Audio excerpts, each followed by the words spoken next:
I'm Mike Dowdy, and this is the School Leadership Show. Welcome to the only podcast dedicated to helping practicing and aspiring school leaders realize their potential, advance their careers, and achieve work-life balance. The School Leadership Show brings together the greatest minds from inside and outside of education to deliver you the insights and tools you need to succeed in school leadership. This is the show we wish we had 20 years ago. This show is about you. We're here to help you become the best school leader you can be while still having a life outside of work. In this episode, I interviewed Jen David Lang. Jen produces The Main Idea at themainidea.net, a monthly summary of current education books. Jen has over 30,000 subscribers and has an incredible perspective on where we've been, where we are, and where we're headed in education. We talk about the importance of building relationships, mistakes for administrators to avoid, tips for personal productivity, and much more. Enjoy this interview with Jen David Lang. And as always, send your comments, questions, and show ideas to mike@schoolleadershipshow.com. Consider rating the podcast in iTunes and leaving a comment. If you've made it this far listening to the podcast, you should have left a comment by now. And please pass the show along to your colleagues. Thanks.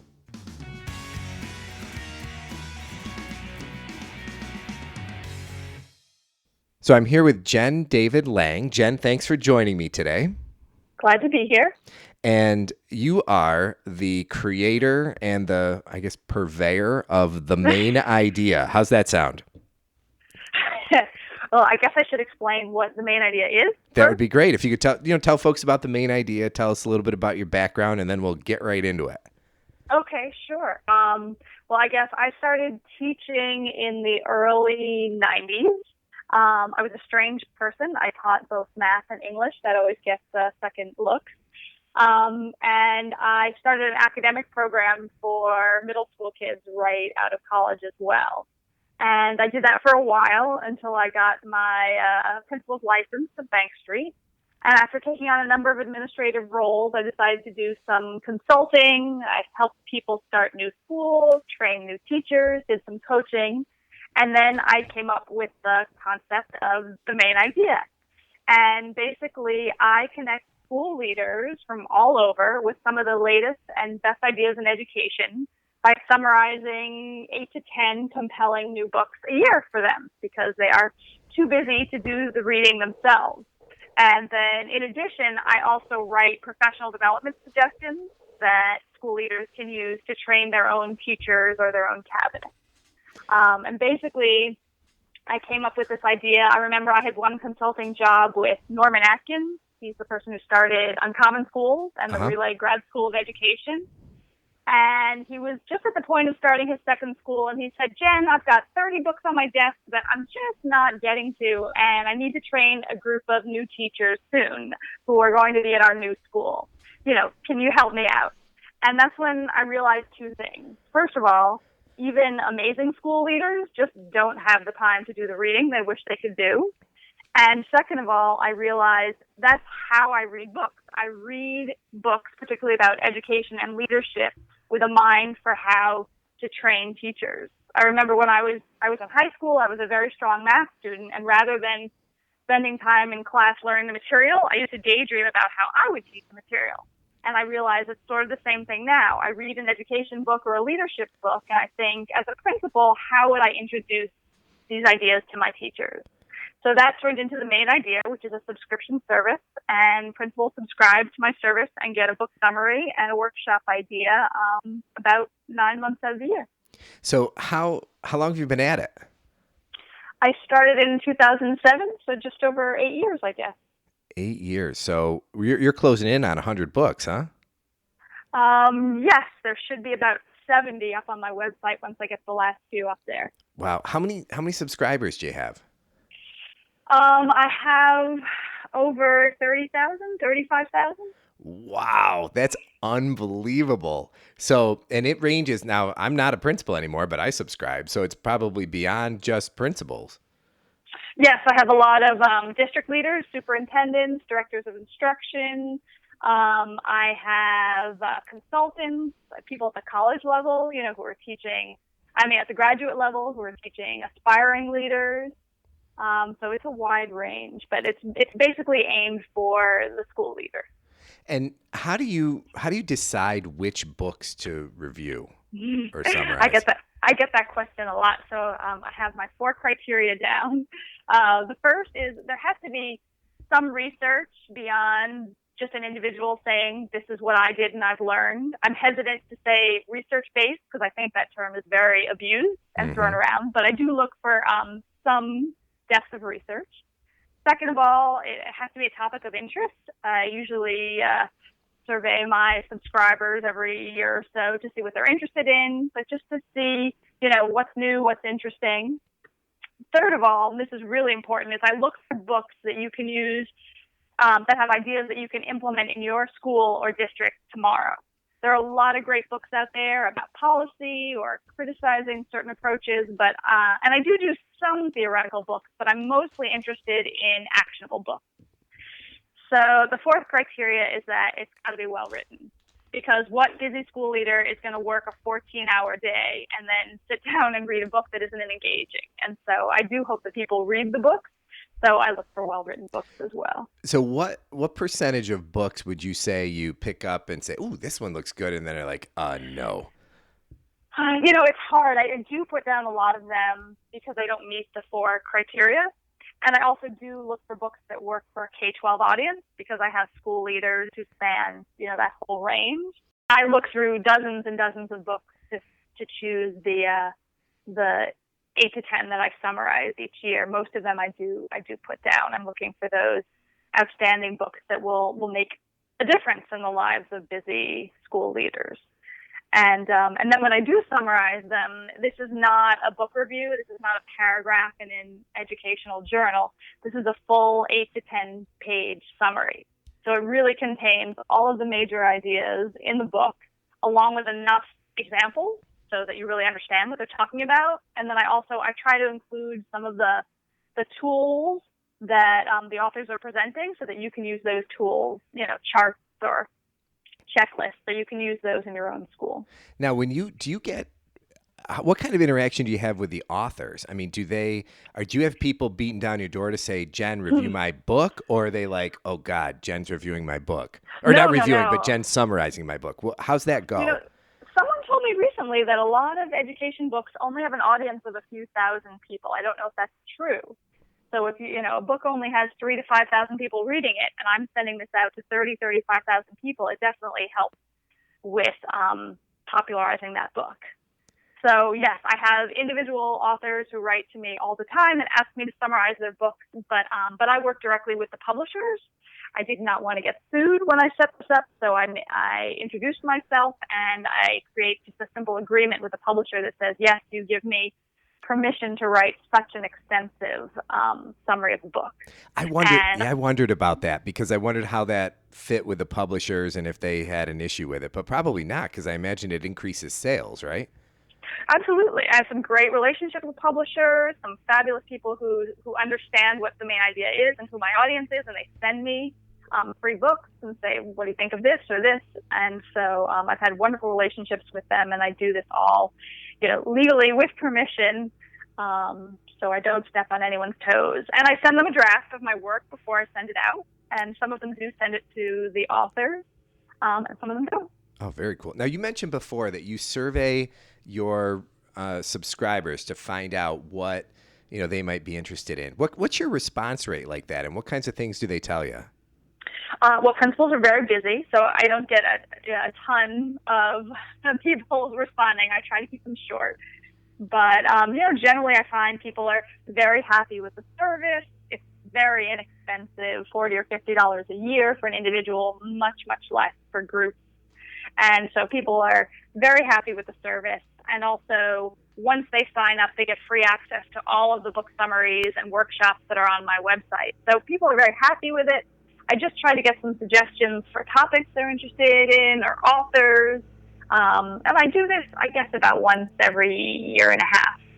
Okay. I'm probably due for it pretty soon. You're reminding me. Oh, good. Can you hear the guy mowing the lawn outside? Can you hear that? It's good. This is good. This is real podcasting right here. In the trenches. So, so we talked a little bit about how you decide what to pick. Now, so you've been doing this for you're pushing a decade here of summarizing important works in education. What if you had to characterize where we've been, where we are, where we're headed, how would you, based on what you've been reading and doing, where are we in education right now? Sure. Well, I think over the last couple of decades, there have been a lot of top-down changes that everyone in education has obviously been impacted by, right? You've got your increased accountability and testing. You've got Common Core state standards. And you've got huge changes in teacher evaluations. I think in the past 5 years, over 36 states have changed their teacher evaluation processes alone. So there's obviously a lot of books about those topics. But where I think a lot of the profound changes come are really from the ground up. And I'm seeing that in the literature as well. First of all, teachers working and learning in teams for real results. I mean, when I started teaching, the only time we worked with other teachers was to plan field trips.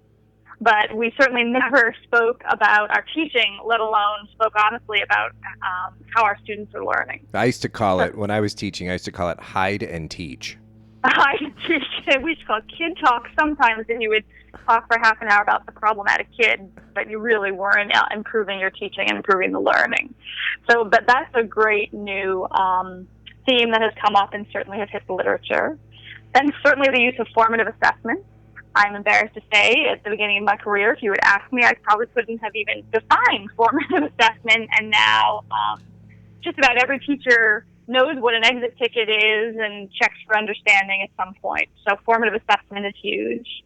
And then in addition to teams and formative assessment, certainly the change from principal as manager to principal as instructional leader. And some of that certainly comes from changes in the teacher evaluation practices are making principals show up in classes more often, but it's also because of some research, like the well-known Wallace report about a decade ago showed that school leadership is second only to teaching in influencing student achievement. So now that we know how important the principal is, what a waste to have the principal worry about, refilling toilet paper and serving as a manager instead of an instructional leader. So those are some of the changes that I've seen in the world and also reflected in the literature. Now, I got to ask this. What was the first book? I didn't go back on the website and look, but what was the first book that you summarized? I think the first book, I had to change at the last minute. Something happened. But it's actually one of my favorites. It's Rick Dufour and colleagues, Learning by Doing. I don't have them in chronological order, but I think that is the first book.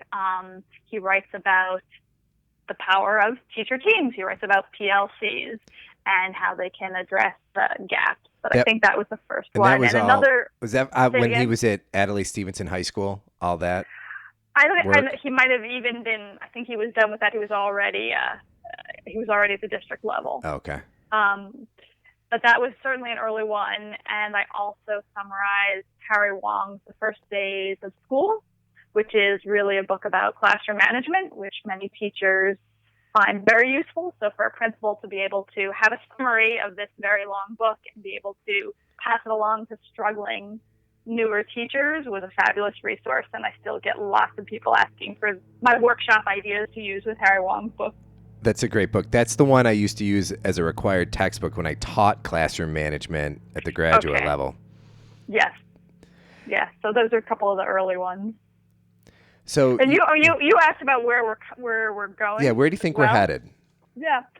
It's interesting, and it's funny to see how this creeps into schools and literature at the same time. But I really see two big trends in the next 10 years for education. And the first one is personalization. Everything is personalized now. The apps on my phone don't look like the apps on your phone. The books that Amazon recommends to me are not the same books that Amazon recommends to you. And we are still living as if our schools are still in the industrial age, where we have a certain number of hours and a certain number of credits before you graduate. And everyone who was born in 2007 is in the same grade. And, this is really an old idea that education should be more personalized. It comes from, certainly it dates back to Ted Sizer in the 80s, who believed that we should graduate by demonstrating knowledge, not by number of hours you sit in the classroom. And those were great ideas, but I think now with technology and blended learning, more than ever, we're actually going to be able to personalize education and with the world as a more personalized place. So I think the first trend that exists now and just will become more and more prevalent is personalization. And then the second has to be 21st century skills. It's incredible the number of schools where students are still doing spelling tests every Friday. But I think that businesses are demanding it, and we are going to see more and more of the need for students who have actually been taught to collaborate, who know how to take initiative and are entrepreneurial, students who are curious, have an imagination, who are adaptable, who can communicate those kinds of 21st century skills. Tony Wagner writes a lot about this. But I think those two trends of personalization and 21st century skills are certainly in many of our schools, but they're going to be the norm within a decade or so. Now, do you think, okay, this is going to be kind of an odd question. Well, maybe not.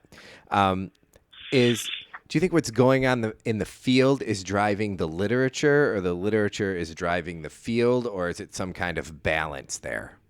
It's definitely a balance. You've got the policy and the top down, and you have the practitioners, and, it's all somewhere in the middle.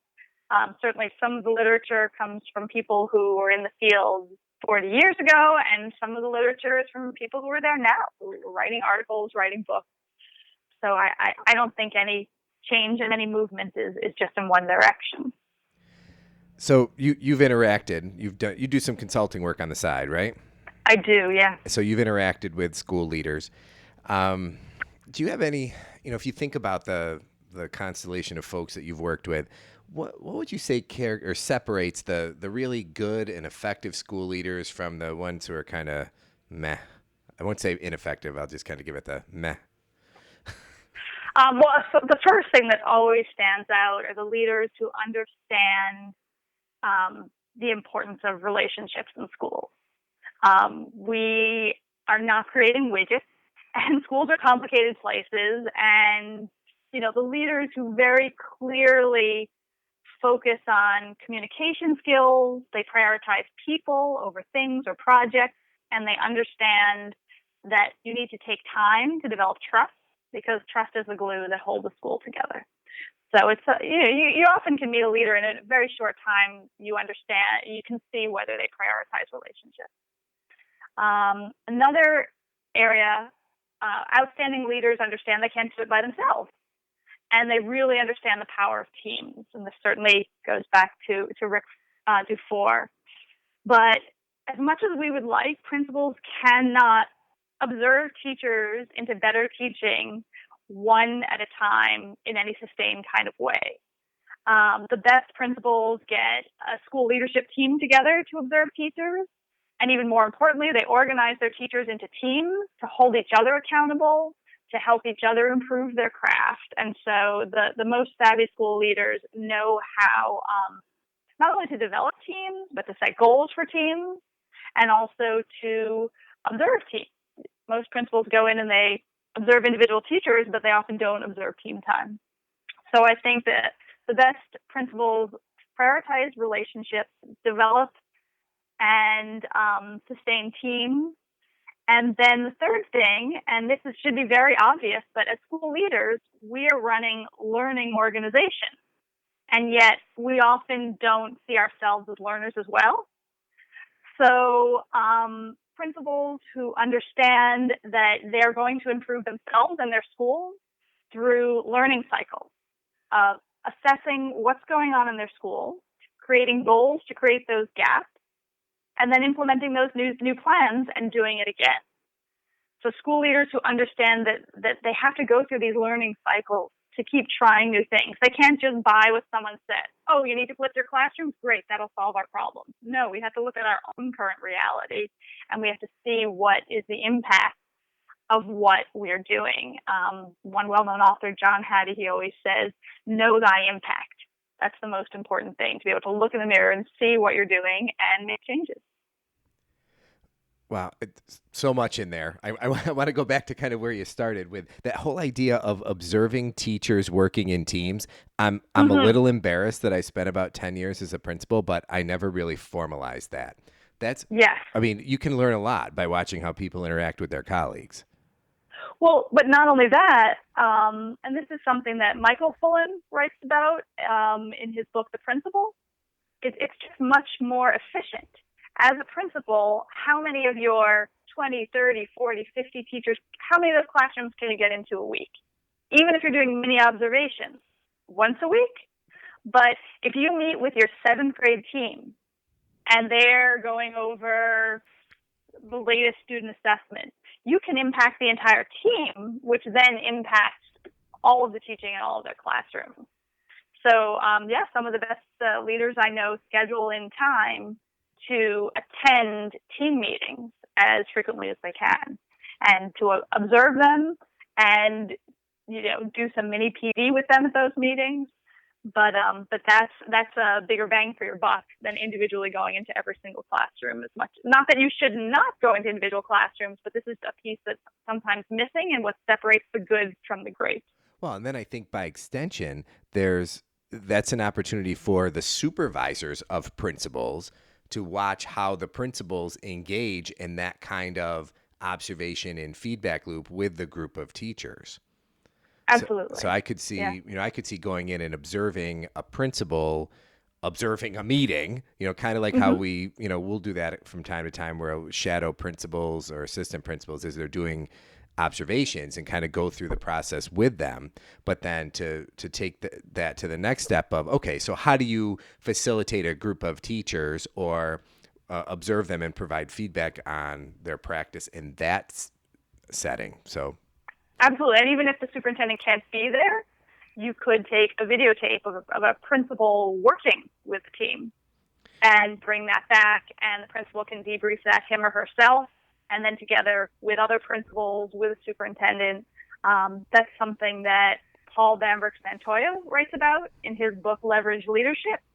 And I haven't seen too many people write about that. I'm very impressed with the way he writes about managing and supervising school leadership teams, but also growing them, like you're talking about, developing them.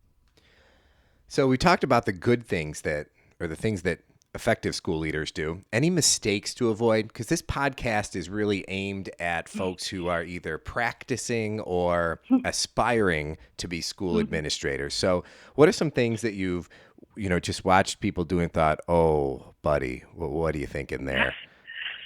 I think one of the biggest mistakes is it's sort of the opposite of the relationship. It's not listening and coming in with ambitious or mighty agendas without taking the time, especially if you're new in a school or new as a school leader, without taking time to know the stakeholders, the culture of the school, celebrate and respect what's there, listen to what's there.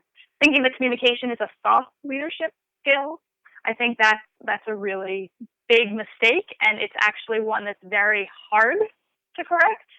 It takes a long time to build trust, but you can actually destroy trust in less than a half an hour. Well, and it's interesting because just to agree with you completely, I've watched people who otherwise are very competent professionals go into a new environment with a deficit mindset, thinking, oh my God, this place is so broken. I have to save it. I have to fix it. And they're done. They don't go anywhere. Yeah. And it's interesting. I just summarized a book that's not specifically about education. I also do leadership books. And this book is called Fear Your Strength. And so I think a lot of people become leaders because they have a great deal of energy and vision, and they know how to make things happen. So all of us think, oh, well, these are great strengths. There's nothing wrong with this. But we don't realize that sometimes hidden within our strengths are our greatest weaknesses. So if you have the best ideas in the world, but you don't bring other people on board, or you don't listen to other people, you're not going to be able to implement your ideas. And so our downfall sometimes exists within our greatest strength. So I think that's a mistake to come in like a like a 5 alarm fire. And then yeah, go ahead. Well, I was going to say, a wise person once told me that, if you're the smartest person in the room, then you're in the wrong room. I love that. Yes. Yes. Now, I asked you before about the first book that you summarized. Now, I'm going to ask you this question, and you can absolutely refuse to answer it. I'm fine with that. It's going to be like asking you, which child is your favorite? I mean, do you have a favorite book over the ones that you've summarized to think, you know what, I nailed that one, or that one. How about this one? We could put it this way; it'll save you from it. Is there one that has been, that has received an overwhelming response from your subscribers? Well, those are different questions. Certainly, the response from the subscribers, but I'll say that the three. I can't say that I did the best job on these particular books, but the books that have been the most eye-opening for me and that I think are the most important for education, I certainly think, and if people want to start their reading with these three, I would suggest Rick Stiggins' Classroom Assessment for Student Learning, not Classroom Assessment of Student Learning. He really does a wonderful job of turning assessment on its head and suggesting we've been using it wrong by using assessment just to measure student learning, that actually it's quite exciting. We can use assessment to motivate students and to help improve learning. And he does a fabulous job of describing that in Classroom Assessment for Student Learning. And then also I've mentioned him before, Rick Dufour, or any of his books about PLCs. And people often don't fully implement professional learning communities the way they were intended, but he did a fabulous job of getting teachers to focus on student results. And for teachers to plan in a systematic way, what do we do when students don't learn? It's not if students don't learn. It's all of us when. as teachers know it's when. Yep. What's our systematic approach when students don't learn? And I agree. Yeah, I feel bad about the whole PLC movement, in that I think some folks who don't have a deep understanding of it think that anytime you get some people who are employed by a school district in a room talking at a meeting, it's a PLC. Yeah, and that sometimes happens because it's a top-down requirement. Exactly. People don't really take the time. Like I anoint you as a PLC. Well, not really. There's a little more right. to it. Okay, so you mentioned Stiggins, Dufour. And then I love Paul Bambrick-Santora's Leverage Leadership. He basically, he's worked with thousands of leaders for more than a decade, and he came up with 7 areas of exceptional school leadership for dramatically improving student learning. And the book is packed. There's so much there. And, he claims that with his approach, his teachers can make more than 20 years of improvement that a normal teacher would make in 1 year by improving the way we do observations and feedback. And then also his chapter on managing school leadership teams is just something we haven't spent enough time. So I think he really demonstrates the change that we've seen in recent years, from supervisors asking, did we teach it, to did the students learn it? Exactly. So I think he's a great person for shifting the focus of our supervision to that more important question: did the students learn it? So those are 3 books that meant a lot to me, and I recommend for any school leader who's trying to kickstart his or her reading. So Jen, we're closing in on our time here, and I want to be sensitive to your time. Now, I mentioned before, so this podcast is really about giving practical advice to school administrators, practicing and aspiring. And one of the things I like to ask folks, especially folks who I would identify as successful, which would be you, what do you have any, tips or tricks that you use in terms of productivity that that help you get your stuff done that might be helpful for others? Well, I did notice in your podcast you also don't just focus on education, you focus on other areas like health or productivity, and I think that's fabulous. I think that my most recent book is The Mindful School Leader, about incorporating mindfulness into your practice. I do think that we need to be balanced as people, and I don't always do such a good job with that. So that's why I'm kickstarting a 4-week mindfulness challenge with my subscribers to try to get a few minutes of some relaxation, because sometimes when I don't exercise or take the time I need, I am not the most productive. So I salute you for that focus, and I certainly think that's a big part of being productive. And then I do think carving out times of your day for specific purposes, because as I'm sure you've heard, we often focus on what's urgent before what's important. Yes. So the emails coming in, the Twitter feed, all of that is urgent, but is that the most important thing I should be doing right now? So I think leaders who take, from 5:30 to 7 a.m., I'm going to answer my emails, and then from 5:30 7 p.m., and that's it. I even know one principal who she sets an automatic response on her email from 7 a.m. to 5 or 6 p.m. that says, "I'm sorry, I'm a principal. I'm in classes. I can't respond to your email until the evening."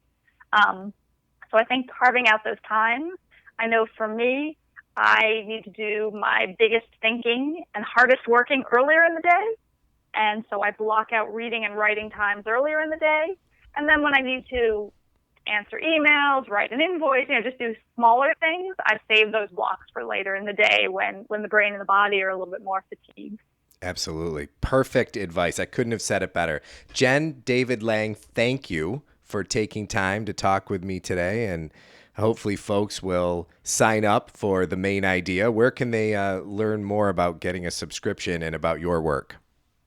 Sure. They can go to themainidea.net, and my email address is there if you want to email me, ask for any book suggestions, or if you have any other questions. All right, Jen, thanks for taking the time to talk with me today. Thank you, Mike.